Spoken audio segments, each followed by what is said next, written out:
बाल्टी से पानी होने तनी आराम से बैठे सब गते गते अब ढेर पानी हेलो बंद होता का ले वकर के बाल्टी से नहवा दी बाल्टी के पानी से ना होई होने।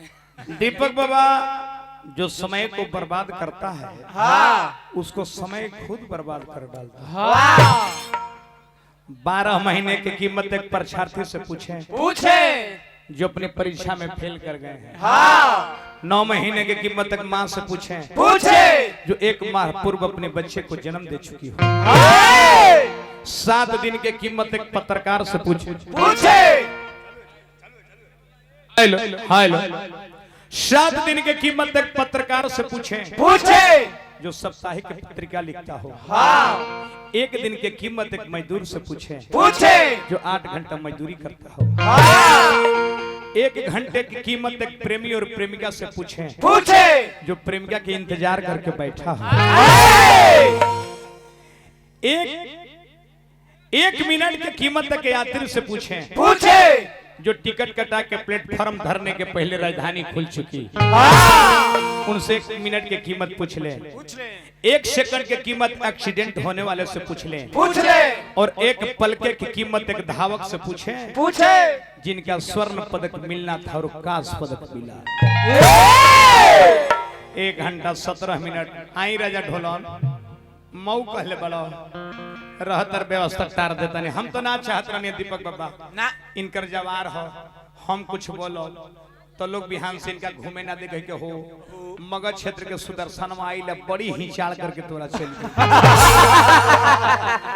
ऐसे हम नाम बोलत रहने बाकी बे मतलब के तू बोलत रह भाई खाली फालतू बात लगा दो।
माइक बंद हो जाता है।